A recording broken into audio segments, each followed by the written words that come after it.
करीब 2 महीने पहले भारतीय जनता पार्टी की सरकार ने किसानों के हितों को ध्यान में रखते हुए 3 अध्यादेशों को पास किया था, जो कि राष्ट्रपति से मंजूरी मिलने के बाद अब कानूनों की शक्ल ले चुके हैं। इन कानूनों को किसान अपने हित में नहीं मानते। एक तरफ सरकार के नुमाइंदे हैं जो कह रहे हैं कि इन तीनों कानूनों से किसानों की आय दुगनी हो जाएगी, मगर इसके दूसरी तरफ किसान हैं जिनका कहना है कि कानूनों को वो अपने हित में नहीं मानते और इन तीनों कानूनों के लागू होने से किसान वर्ग पूरी तरह से बर्बादी की कगार पर आ जाएगा।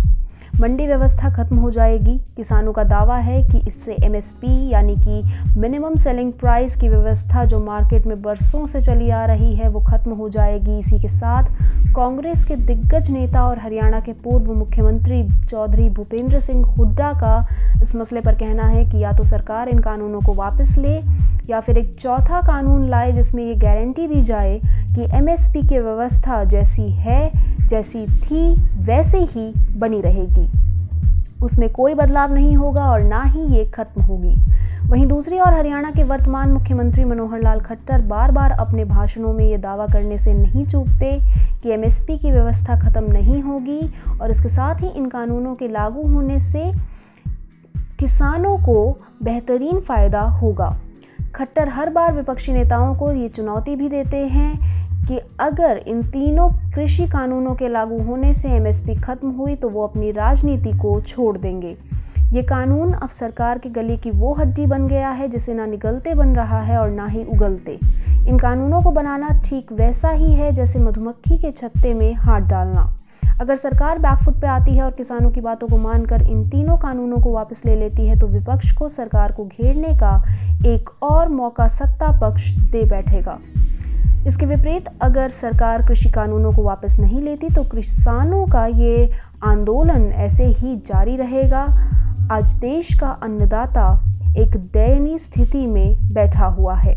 हरियाणा के उप मुख्यमंत्री दुष्यंत चौटाला हमेशा ये कहते हैं कि आपको नज़र आ जाएगा कि किसानों की फसल का एक एक दाना खरीदा जाएगा, और जबकि ऐसा कुछ धरातल पर तो होता फिलहाल नहीं दिखाई दे रहा है। सरकार बस किसानों को एक झूठा लारा देने का काम कर रही है।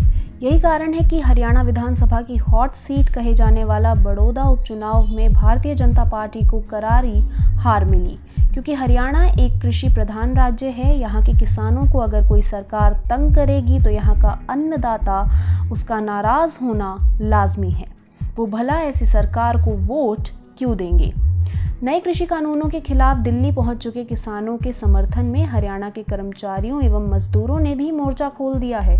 पुलिस कार्रवाई के खिलाफ शनिवार को कर्मचारी, पेंशनर्स व मजदूर सभी जिलों में आक्रोश प्रदर्शन करेंगे।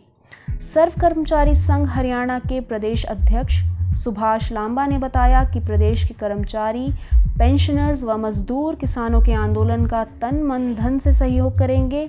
कृषि कानूनों के खिलाफ किसान शांतिपूर्ण तरीके से दिल्ली जाकर प्रदर्शन करना चाहते थे, लेकिन पुलिस किसानों पर सर्दी के मौसम में वाटर कैनन्स व आंसू गैस के गोले बरसा रही है।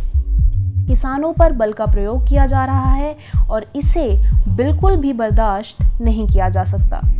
केंद्र सरकार ने कॉरपोरेट को फायदा पहुंचाने के लिए किसानों के प्रतिनिधि संगठनों से विचार विमर्श किए बिना ही संसद में जबरन तीनों कृषि बिलों को पास करा लिया, जबकि किसान संगठनों की ये मांग थी ही नहीं। किसान संगठन तो लंबे समय से स्वामीनाथन कमीशन की रिपोर्ट लागू करने और किसानों के कर्ज माफ करने की मांग को लेकर आंदोलन कर रहे हैं। प्रधानमंत्री व अन्य मंत्री जुबानी तो कह रहे हैं कि एमएसपी व मंडी दोनों रहेंगे, लेकिन नए कानूनों में इनका कोई जिक्र तक नहीं है। किसान एमएसपी व मंडी व्यवस्था दोनों आश्वासन कानूनों को लिखित रूप में चाहते हैं, जो कि पता नहीं क्यों पर ये सरकार करने को तैयार नहीं है। प्रोफेसर एमएस स्वामीनाथन को अपने देश में हरित क्रांति का जनक कहा जाता है। स्वामीनाथन एक जेनेटिक वैज्ञानिक हैं, तमिलनाडु के रहने वाले हैं। इस वैज्ञानिक ने 1966 के अंदर मैक्सिको के बीजों को पंजाब की घरेलू किस्मों के साथ मिश्रित करके एक उच्च उत्पादकता वाले गेहूं के संकर बीज विकसित किए थे। यूपीए सरकार ने किसानों की स्थिति का जायजा लेने के लिए एक आयोग का गठन किया था, जिसे स्वामीनाथन आयोग कहा गया। दरअसल स्वामीनाथन आयोग की रिपोर्ट को आज तक लागू नहीं किया जा सका। कहा जाता है कि अगर इस रिपोर्ट को लागू किया जाए तो किसानों की तकदीर बदल जाएगी। अनाज की आपूर्ति को भरोसेमंद बनाने और किसानों की आर्थिक हालत को बेहतर करने के मकसद से 18 नवंबर 2004 को केंद्र सरकार ने एमएस स्वामीनाथन की अध्यक्षता में राष्ट्रीय किसान आयोग का गठन किया था। इस आयोग ने 5 रिपोर्ट्स सौंपी थीं। स्वामीनाथन आयोग की रिपोर्ट में भूमि सुधारों को बढ़ाने पर जोर दिया गया था। अतिरिक्त और बेकार जमीन को भूमिहीनों में बांटना, आदिवासी क्षेत्रों में पशु चरने का हक देना आदि इसके अंदर सम्मिलित था। इसके साथ ही आयोग की सिफारिशों में किसान आत्महत्या की समस्या के समाधान, राज्य स्तरीय किसान कमीशन बनाने, सेहत सुविधाएं बढ़ाने, वित्त बीमा की स्थिति पुख्ता बनाने, इस पर भी विशेष जोर दिया गया है। यदि इसे लागू किया जाए तो किसानों की स्थिति में काफ़ी सुधार की संभावना है। न्यूनतम समर्थन मूल्य एमएसपी औसत लागत से 50% ज़्यादा रखने की सिफारिश भी की गई है, ताकि छोटे किसान भी मुकाबले में आएं, और यही इसका मकसद है। किसानों की फसल के न्यूनतम समर्थन मूल्य को कुछ नगदी फसलों तक सीमित ना रहें, इस लक्ष्य से ग्रामीण ज्ञान केंद्र और बाजार का दखल स्कीम भी लॉन्च करने की सिफारिश की गई है। चलिए आपको बता दें कि आखिर इतना विरोध क्यों है। सरकार कह रही है कि हम मंडियों को सुधारने के लिए कानून लेकर आए हैं, लेकिन सच तो ये है कि कानून में कहीं भी मंडियों की समस्याओं के सुधार का जिक्र नहीं है।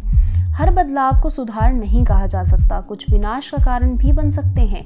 देश ने ऐतिहासिक सुधार के नाम पर नोटबंदी को झेला और भयावह परिणाम देखने को मिला। इस एक कदम से लाखों नौकरियां और सैकड़ों जिंदगियां खत्म हो गई। जीएसटी को भारत की आर्थिक आज़ादी के रूप में दिखाया गया और 2% जीडीपी बढ़ाने का दावा किया गया था। आइए आपको अब तीनों कानून और उनके असर कैसे होंगे ये भी बताते हैं। तो पहला है कृषक उपज व्यापार और वाणिज्य विधेयक 2020। इसमें सरकार कह रही है कि वो किसानों की उपज को बेचने के लिए विकल्प को बढ़ाना चाहती है। किसान इस कानून के जरिए अब एपीएमसी मंडियों के बाहर भी अपनी उपज को ऊंचे दामों पर बेच पाएंगे, निजी खरीदारों से बेहतर दाम प्राप्त कर पाएंगे। लेकिन सरकार ने इस कानून के जरिए एपीएमसी मंडियों को एक सीमा में बांध दिया है। इसके जरिए बड़े कॉरपोरेट खरीदारों को तो खुली छूट दी गई है, बिना पंजीकरण के और बिना किसी कानून के दायरे में आए वो किसानों की उपज को खरीद व बेच सकते हैं। आइए इसके असर की बात करें तो यही खुली छूट आने वाले वक्त में एपीएमसी मंडियों की प्रासंगिकता को समाप्त कर देगी।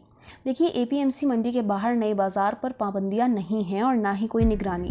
सरकार को अब बाज़ार में कारोबारियों से लेन देन, कीमत और खरीद की मात्रा की जानकारी नहीं होगी और इससे खुद सरकार का नुकसान है। वे बाज़ार में दखल करने के लिए किसी भी ज़रूरी जानकारी को प्राप्त नहीं कर पाएगी। इस कानून से एक बाज़ार की परिकल्पना भी झूठी बताई जा रही है। ये कानून तो 2 बाज़ारों की परिकल्पना को जन्म देगा, एक एपीएमसी बाज़ार और दूसरा खुला बाज़ार। दोनों के अपने नियम होंगे। खुला बाज़ार टैक्स के दायरे से बाहर होगा।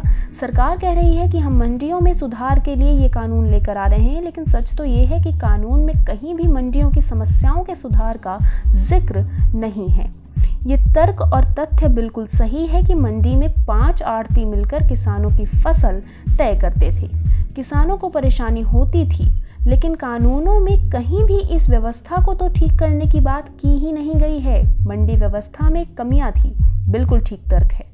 किसान भी कह रहे हैं कि कमियां हैं तो ठीक कीजिए, मगर मंडियों में किसान इंतज़ार इसलिए भी करता है क्योंकि पर्याप्त संख्या में मंडियां नहीं हैं।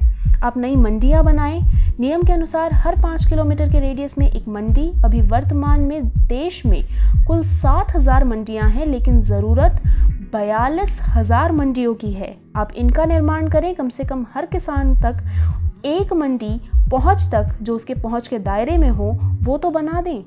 इसके साथ ही एक बात अब दूसरे कानून की, जो है कृषि कीमत आश्वासन और कृषि सेवा करार विधेयक 2020। इस कानून के संदर्भ में सरकार का कहना है कि वो किसानों और निजी कंपनियों के बीच में समझौते वाली खेती का रास्ता खोल रही है। इसे सामान्य भाषा में कॉन्ट्रैक्ट फार्मिंग भी कहते हैं। आपकी ज़मीन को एक निश्चित राशि पर एक पूंजीपति या ठेकेदार किराए पर लेगा और अपने हिसाब से फसल का उत्पादन कर बाजार में बेचेगा। ये तो किसानों को बंधुआ मजदूर बनाने की शुरुआत जैसी है। चलिए हम मान लेते हैं कि देश के कुछ किसान कॉन्ट्रैक्ट फार्मिंग चाहते होंगे, लेकिन कानून में किसानों को दोयम दर्जे बनाकर रख दिया है। इसके साथ ही बात आखिरी यानी तीसरे कानून की, जो है आवश्यक वस्तु संशोधन विधेयक 2020। देखिए, ये न सिर्फ किसानों के लिए बल्कि आम जनता के लिए भी बहुत खतरनाक है। अब कृषि उपज जुटाने के लिए कोई सीमा नहीं होगी। उपज जमा करने के लिए निजी निवेश को छूट होगी। सरकार को पता नहीं चलेगा कि किसके पास कितना स्टॉक है और कहाँ है। खुली छूट, ये तो जमाखोरी और कालाबाजारी के कानूनों को मान्यता देना जैसा है। सरकार कानून में साफ लिखती है कि वो सिर्फ युद्ध या फिर भूखमरी या किसी बहुत विषम परिस्थिति में उसी समय रेगुलेट करेगी। देखिए, सरकार यहाँ कह रही है कि इससे आम किसानों को फ़ायदा ही है, वे सही दाम होने पर अपनी उपज को बेच सकेंगे।